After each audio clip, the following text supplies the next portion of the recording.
नमस्कार दोस्तों। आज हम एकादशी व्रत के बारे में बताएंगे और उसकी कथा को भी सुनाएंगे। हिंदू धर्म शास्त्रों में शरीर और मन को संतुलित रखने के लिए व्रत और उपवास के नियम बनाए गए हैं। तमाम व्रत और उपवासों से सर्वाधिक महत्व एकादशी का है, जो माह में 2 बार पड़ती है, शुक्ल एकादशी और कृष्ण एकादशी। वैशाख मास में एकादशी उपवास का विशेष महत्व है, जिससे मन और शरीर दोनों संतुलित रहते हैं और खास तौर से गंभीर रोगों से शरीर की रक्षा होती है। खूब सारा नाम और यश मिलता है।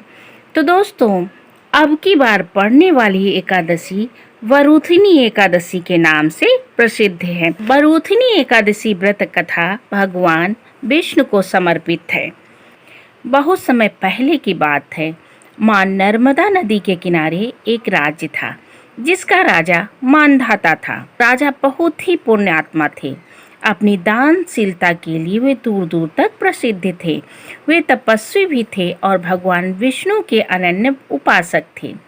एक बार राजा जंगल में तपस्या के लिए चले गए और एक विशाल वृक्ष के नीचे अपना आसन लगाकर तपस्या आरंभ कर दी। राजा अभी तपस्या में लीन ही थे कि एक जंगली भालू ने उन पर हमला कर दिया और उनके पैर को चबाने लगा। लेकिन राजा मानधाता तपस्या में इतने एकाग्रचित्त थे कि भालू उन्हें घसीट कर ले जाने लगा।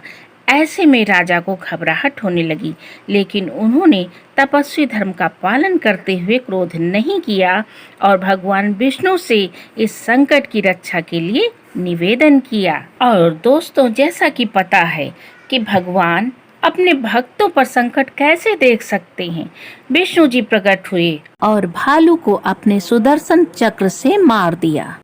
लेकिन तब तक भालू ने राजा के पैर को लगभग पूरा चबा लिया था। राजा को बहुत ही पीड़ा हो रही थी। श्री भगवान ने राजा से कहा, हे राजन, विचलित होने की आवश्यकता नहीं है।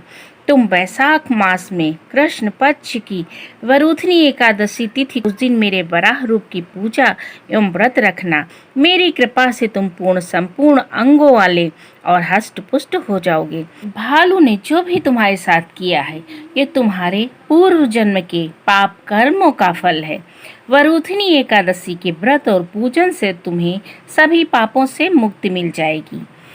भगवान की आज्ञा मानकर मानधाता ने वैसा ही किया और वरुथिनी एकादशी का व्रत पारण करते ही उनका भालू द्वारा खाया हुआ पूरा पैर पूरी तरह से ठीक हो गया।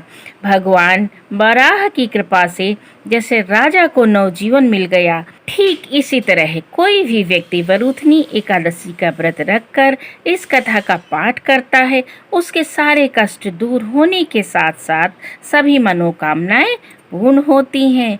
बोलो विष्णु भगवान की जय। तो दोस्तों, ये कथा पसंद आई हो तो लाइक और कमेंट जरूर करके हमें बताएं। धन्यवाद।